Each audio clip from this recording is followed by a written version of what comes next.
os limites que o próprio Kardec e os espíritos estão colocando. Por exemplo, a questão de Deus. Seria um tiro no pé se o espiritismo dissesse que faz ciência de Deus. Não faz. Né? Seria uma coisa sem sentido. Quem entende da filosofia da ciência ia dar risada. E Kardec tem essa habilidade. Quando o espiritismo vai tratar de Deus, a gente vai ver que é de uma maneira filosófica, mas é uma maneira filosófica baseada nos princípios espíritas.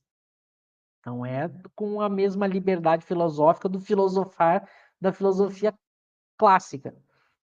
Por exemplo, discussões que o espiritismo não entra sobre a natureza de Deus, o próprio dualismo do espiritismo, quando Kardec vai falar sobre espírito e matéria, ele tem um texto dele muito rico no início do Livro dos Espíritos, e ele repete isso em outras obras, que ele diz assim: encontramos dois elementos que são distintos, espírito e matéria. O princípio deles, se é um princípio comum ou se não é, não sabemos. Então ele não entra nessa discussão.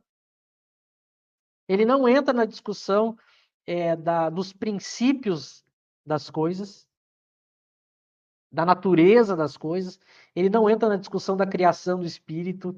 Ele não. Então, quando ele vai tratar, por exemplo, da matéria, do espaço, a gente vê que ele também trata de uma maneira filosófica. Porque quando ele vai tentar tratar mais da natureza dessas coisas, a gente vê que ele começa a questionar os espíritos sobre os conceitos da ciência da sua época. Então ele foi muito habilidoso em fazer. Ele foi muito habilidoso. Claro que tudo isso a gente vai poder ver a fundo à medida que os anos forem passando e a gente tiver os textos, né? Para poder mostrar para as pessoas. Mas quem já fez esse estudo sabe que ele foi muito, muito certeiro da maneira como ele fez. Né? O que dá segurança para a teoria espírita. A teoria espírita ela tem um critério e um método de controle do seu ensino que aquilo que o espiritismo pode tratar tem uma segurança e um nível de assertividade muito grande. Quando eu começo a sair dos limites que a própria teoria das obras de Kardec dão, eu começo a entrar num terreno perigoso. Que também é todo um estudo que a gente não está fazendo aqui, mas hoje é importante a gente citar essas questões.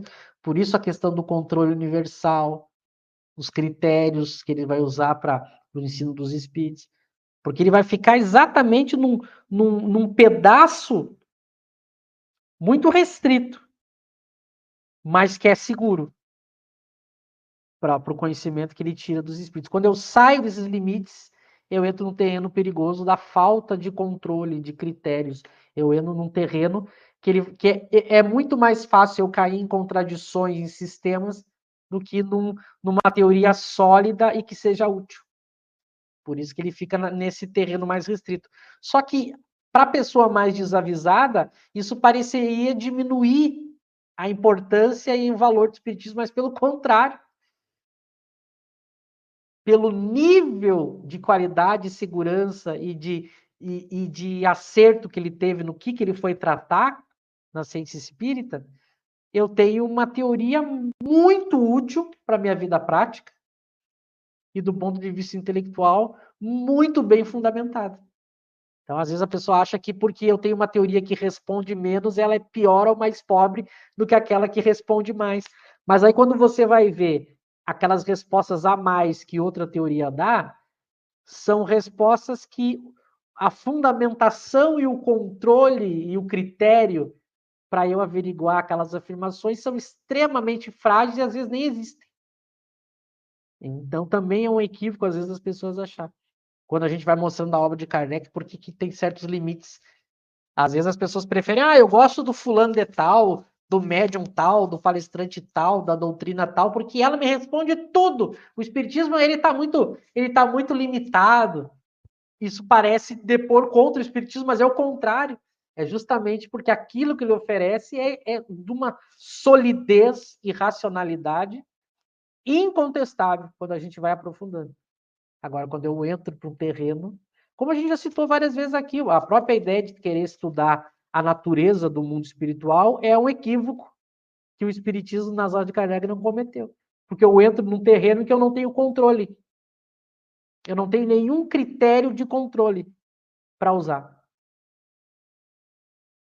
E aí, como é que eu estabeleço diferenças do verdadeiro para o falso, onde eu não tenho controle? Eu não consigo nem através somente da razão estabelecer algum critério. Bom, se eu não tenho meios de observar e meios de controlar através da razão, eu entro num terreno em que tudo vale. E por isso que Kardec não rompeu essa barreira, ele ficou naquilo em que eu pudesse ter controle, seja usando os critérios do espiritismo, seja também usando os critérios das demais ciências, que é um ponto importante que ele vai desenvolver da Gênese. Então, o espírito vem e trata de alguma coisa que entra no escopo da física. Eu pego a física e uso como controle daquela mensagem. Que ele está tratando de um assunto que é da física. Então, ele teve essa habilidade que é muito importante. A gente trazer essas coisas, porque houve confusão, tanto dos críticos, que são contra o espiritismo, quanto do próprio movimento espírita. Né?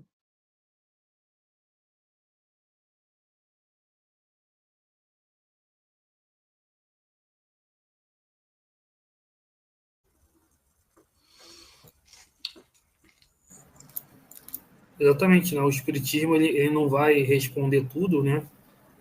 Porque a ciência não responde tudo, né? Você só responde tudo se você inventar, né? Simplesmente o espiritismo vai se basear no que é fato, né? Então, da mesma forma que a física não responde tudo, né? Ainda tem mistérios abertos da física, né? Mas é diferente daqueles mistérios religiosos, né? Que você pergunta para você o dogma, né? Você primeiro aceita o dogma da Trindade, por exemplo, e você depois tenta entender, né? É um mistério. O espiritismo tem mistérios, mas é os mistérios mais racionais, científicos, né? Então, como qualquer ciência.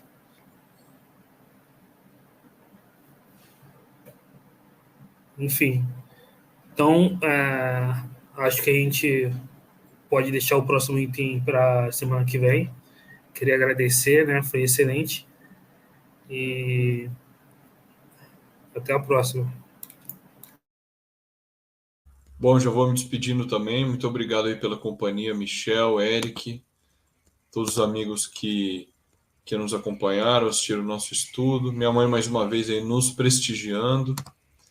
É sempre muito bom contar com a companhia de todos os comentários e as perguntas. Bom, mais um estudo excelente. Aí com o primeiro item, né? Vamos passar muitas semanas e meses pela frente juntos, estudando essa obra, o que nos empolga muito, porque é uma obra importante e, como a gente falou, ela precisa ser divulgada, né? Então é isso, ficamos por aqui. Um grande abraço a todos e boa noite. Isso aí. Lembrando a todos, ontem a gente completou 11 meses de estudo. Ontem, dia 6 de agosto, fez 11 meses que a gente estuda toda quarta-feira. Daqui menos de um mês a gente completa um ano, né? Então, eu também, da minha parte, eu quero agradecer o José, quero agradecer o Eric. Vamos continuar o estudo a partir da quarta que vem, o estudo do item 2 da obra O Resumo da Lei. Pedimos a todos que curtam, que compartilhem, que convidem pessoas. A gente agradece aí pelos comentários. Hoje o pessoal estava tímido, não fez nenhuma pergunta, mas deixou seu boa noite, né? A Darlene, o Matheus, o Lauro, o Luciano, a Lígia, a Mônica, o Marcelo, o Lauro eu já falei, a Nélide, e o José Ricardo, que entrou agora também, pelo menos comentou só agora. E se mais alguém tiver nos assistido aí que a gente não citou, então a gente agradece a presença de vocês. Semana que vem estaremos aqui estudar o item 2. Acho que todos os recados foram